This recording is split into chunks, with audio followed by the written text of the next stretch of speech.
안녕하십니까? 대구사이버대학교 사회복지상담학과에 있는 송유미 교수입니다. 지난 영상에서는요, 기러기 아빠에 대한 사례를 소개해 드리면서 왜 기러기 아빠의 공허하고 외롭고 고독한 그런 감정들이 지금에도 반복이 되고 있는지 되풀이 되고 있는지에 대한 그 이유와 그리고 또 거기에서 벗어나기 위해서는 어디에서부터 접근해 가야 될 것인지에 대해서 말씀을 드렸습니다. 이번 영상은요, 그래도 폭력 부모에 돌아가는 이유라는 제목으로 사례를 말씀드릴까 하고요.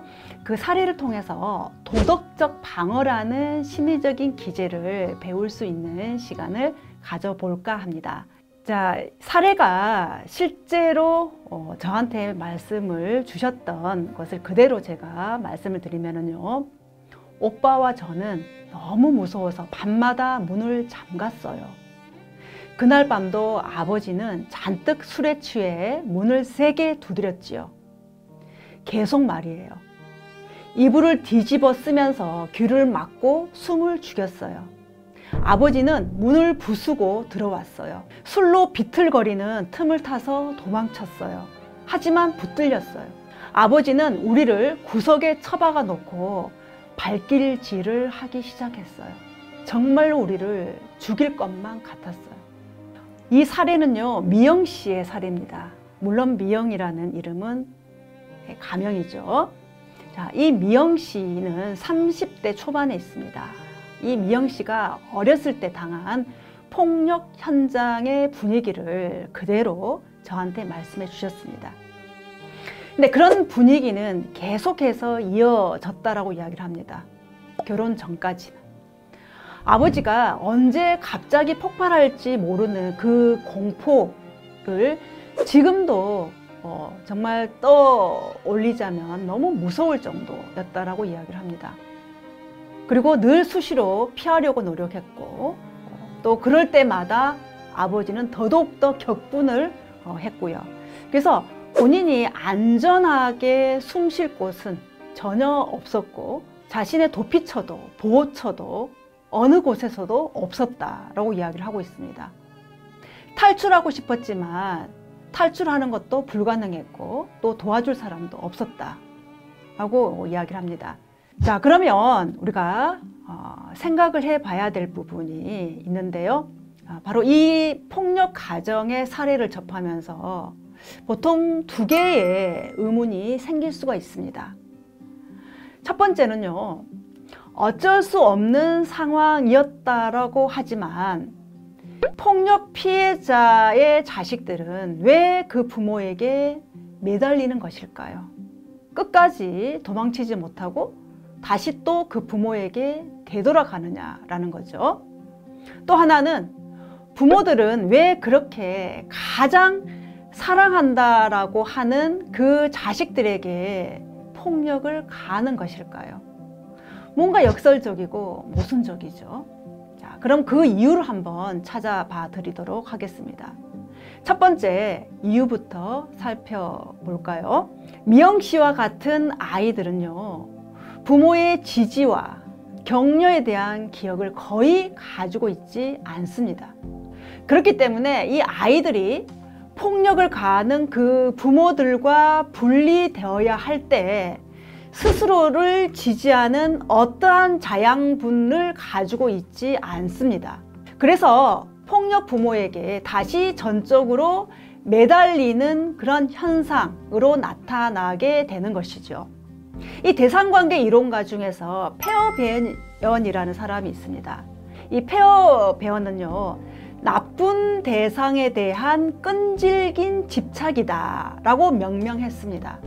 아이들에겐 이 세상에 부모란 단 한 사람밖에 없고, 또 그 부모가 될 수 있는 사람도 단 한 사람밖에 없다고 생각합니다.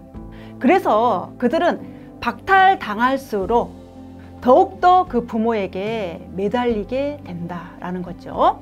왜냐하면 대상 관계가, 즉 양육자를 대상이라고 이야기하는데요, 그러한 절대적인 영향을 끼치는 절대적으로 필요한 그 존재가 사라져 버린 결과 혼자서 버림받았다라는 느낌보다는 나쁜 대상이라고 할지라도 그 관계 속에 있는 것이 덜 고통스럽다라는 겁니다. 결국 아이들은요, 그 잔인한, 그 난폭한 그 부모에게 또다시 반복적으로 되돌아가는 것입니다. 되돌아가면서 두 가지 거짓말을 믿습니다. 잘못한 것은 자기 자신이고 자신이 잘못했기 때문에 맞았다라는 겁니다.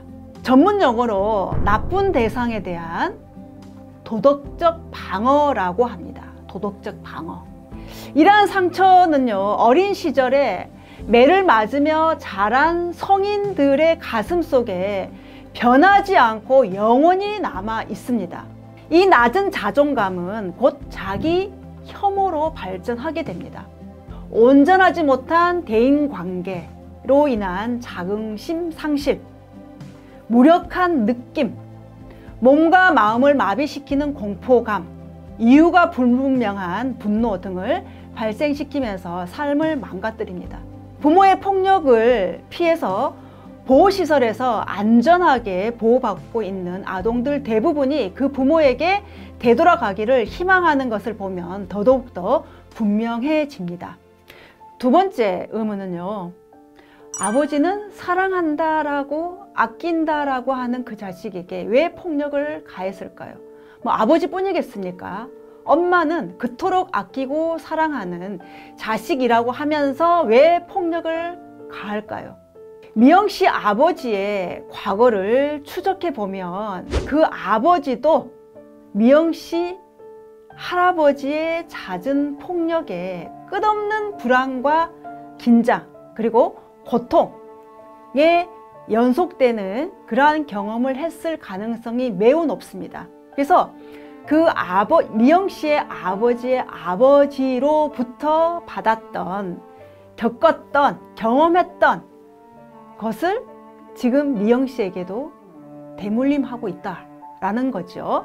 그래서 결과적으로 미영 씨의 어린 시절과 아버지의 어린 시절은 어떻습니까? 아주 닮아 있습니다. 닮은 꼴입니다.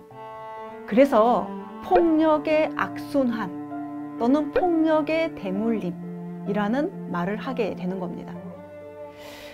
자, 이런 두 가지, 왜 폭력의 피해자인 자식들은 그 부모에게 되돌아가려고 하고 매달리는 것일까?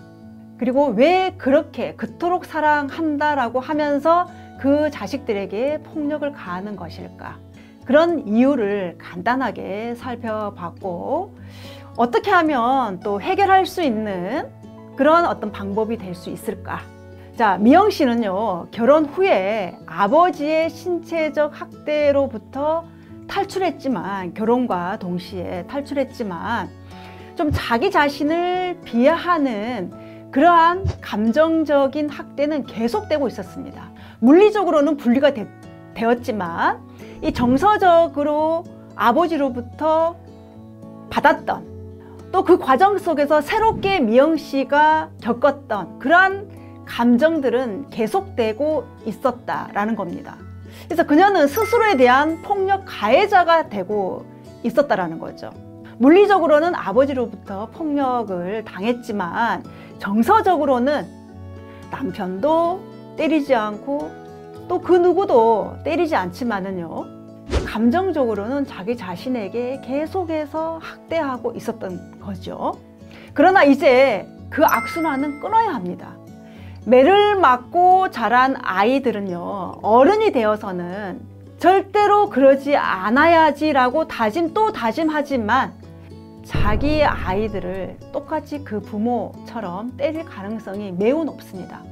이젠 자신을 학대한 부모와 똑같이 행동하는 것을 그만두고 스스로 무능한 부모 역할을 하지 않도록 노력해야 합니다. 가장 효과적인 방법은 부모로부터 제대로 된 사랑과 양육을 받지 못했기 때문에 배우자를 그리고 자식을 사랑할 수 없을 거라는 그 잘못된 믿음, 잘못된 생각, 그런 비합리적인 그런 신념에 맞서야 하는 것이 첫 번째 과제입니다. 그러면서 자기 자신을 돌볼 수 있는 방법을 배워야 합니다. 그토록 아버지로부터 엄마로부터 돌봄을 받지 못한 자기 자신을 이제는 자기가 돌봐야 하는 그 방법을 배워야 한다는 거죠. 혼자서는 어렵습니다. 전문가가 필요합니다. 또한 멘토가 필요합니다. 또한 그런 모임이 필요합니다. 그래서 내적 공허감과 무력감과 죄책감과 싸우는 법도 배워야 합니다. 문제만 일으키던 과거의 잘못된 생활 방식에서 벗어나지 못한다면 미영 씨 사례와 같은 폭력의 대물림은 계속될 수밖에 없습니다. 자, 여러분, 그래도 폭력 부모에 돌아갈 수밖에 없는 이유, 너무 가슴 아프지 않습니까?